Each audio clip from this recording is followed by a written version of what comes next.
नमस्कार, state bus news में आपका स्वागत है। मैं हूं प्रतिमा शाह। आइए बढ़ते हैं आज की तमाम खबरों की ओर। शुक्रवार को अंतर्राष्ट्रीय दिव्यांग दिवस मनाया जाएगा। वहीं दिव्यांगों को प्रशिक्षित कर समाज की मुख्यधारा से जोड़ने वाले झारखंड के रिसोर्स शिक्षक और थेरेपिस्ट इन दिनों आंदोलन की राह पर हैं। सरकार ने दिव्यांग बच्चों को समाज की मुख्यधारा से जोड़ने के लिए जर प्रखंड में रिसोर्स सेंटर की व्यवस्था कर रखी है, जहां वैसे बच्चे जो कि मानसिक, शारीरिक या फिर किसी प्रकार के भी दिव्यांगता से पीड़ित है, उन्हें पढ़ाई से लेकर चलना, खेलना, बोलना तक सिखाने की जिम्मेवारी इन्हीं रिसोर्सिक शिक्षक और थेरेपिस्टों के कंधे पर ही आती है। धनबाद जिले में ऐसे कई दिव्यांग बच्चे हैं जो अपनी नज़दीकी रिसोर्स सेंटर जाने की वजह से समाज की मुख्य धारा से जुड़ रहे हैं। पिछले 8 वर्षों से झरिया रिसोर्स सेंटर आने वाली रिंकी कुमारी इसी वर्ष मैट्रिक की परीक्षा में प्रथम श्रेणी से उत्तीर्ण हुई है। ऐसा ही एक छात्र सिंह नगर झरिया के सज्जाद अंसारी हैं, जो रिसोर्स सेंटर आने से पहले ठीक से खड़ा तक नहीं हो पाते थे, पर वह आज दौड़ सकता है। इसके अलावा पम्मी कुमारी, अर्पिता रानी कुमारी जैसे 2 दर्जन बच्चे इन्हीं रिसोर्स शिक्षकों और थेरेपिस्टों की सेवा का लाभ लेकर शिक्षित बन समाज की मुख्य धारा से जुड़ रहे हैं। झारखंड रिसोर्स शिक्षक थेरेपिस्ट संघ के बैनर तले अपने मांगों को लेकर पिछले 3 दिनों से आंदोलनरत प्रदेश के रिसोर्स शिक्षक और थेरेपिस्टों ने गुरुवार को आंदोलन के तीसरे और आखिरी दिन धनबाद के रणधीर वर्मा चौक पर राहगीरों का जूता पॉलिश कर सरकार के समक्ष अपना विरोध जताया है।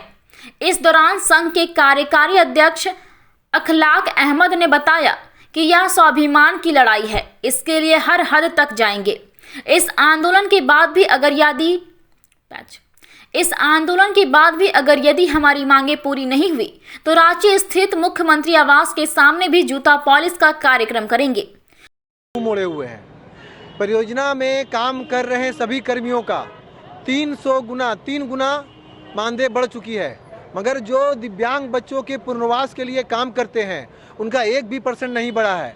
आखिर ऐसा क्या हम लोगों ने गलती किया या दिव्यांग बच्चों का पुनर्वास का काम करना पाप है?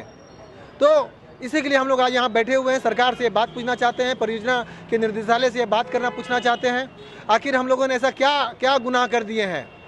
हम लोग सभी वेल ट्रेंड हैं और कम से कम हमें अगर नहीं दे सकते तो कम से कम हम लोग कौशल मजदूर हैं। कौशल मजदूरी दर दीजिए 830 रुपये जो आम मजदूरों को मिलता है, आप वो भी नहीं दे पा रहे हैं डेली का। ये हमारी डिमांड है और कुछ उनसे डिमांड नहीं है कि आप हमें नियमितकरण कीजिए। मैंने आपसे डिमांड हमारी है कि लगभग हमारी जो मांग है छोटी छोटी उसको पूरा। संघ के सदस्य पूनम सिन्हा ने कहा कि सरकार के उदासीन रवैये का नतीजा है कि हम लोगों को आज सड़क पर आना पड़ा है। रिसोर्स शिक्षक रूपा चक्रवर्ती ने बताया कि अल्प मानदेय पर बेहतर कार्य नहीं हो सकता है। 10 साल हो गया। पहले कैसी थी और अब कितना इसमें बदलाव आया? पहले नहीं चलती थी, गोदी लेके तो आते थे, बड़ी मुसीबत से आते थे जाते थे, जब सर बुलाते तब आ जाते थे। अब कितना बदलाव आया इसमें? बहुत आया बदलाव। बीच में हवा मार दिया था, दवा हुआ चलाएं। अब गरीब आदमी कहाँ तक दौड़े? कितना बदलाव आया इसमें? बदलाव आया, रेलवे कॉलोनी में पढ़ने जाती है, भागा है रेलवे कॉलोनी मध्य विद्यालय, तो वहाँ पहुँचाते थे, पैदल ही लेके जाते थे, पैदल ही लेके आते थे। पढ़ी और 10 पास कर गई। वहीं फिजियोथेरेपिस्ट डॉक्टर मनोज सिंह ने कहा कि रिसोर्स शिक्षक और थेरेपिस्ट का मानदेय विगत 7 वर्षों से वृद्धि नहीं होने के विरोध में अपने 3 दिवसीय आंदोलन के तहत आज जूता पॉलिश कर रहे हैं। इससे आज जो आय होगा वह मुख्यमंत्री को भेजेंगे ताकि वो हमारी मानदेय को बढ़ा सके। सफाई के लिए श्रमदान किए, यहाँ जिला शिक्षा कार्यालय पर हम लोग सफाई किए और भी कई जगहों पर जो सरकारी कार्यालय है वहाँ पर सफाई किए। आज रणधीर वर्मा चौक पर हम लोग जूता पॉलिश का काम कर रहे हैं।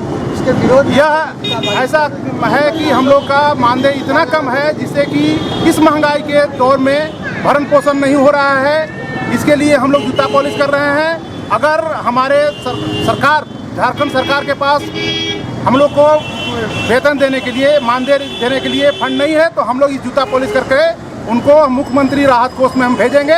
उससे आप हम लोग को आशा है कि हमारा मानदेय में बढ़ोतरी करेंगे। इसी फंड से हम लोग को मानदेय में बढ़ोतरी करें और मानदेय हम लोग पूरा बढ़ा दें। ऐसे ही तमाम खबरों के लिए स्ट्रीट बस के YouTube चैनल को लाइक और सब्सक्राइब करना ना भूलें। धन्यवाद।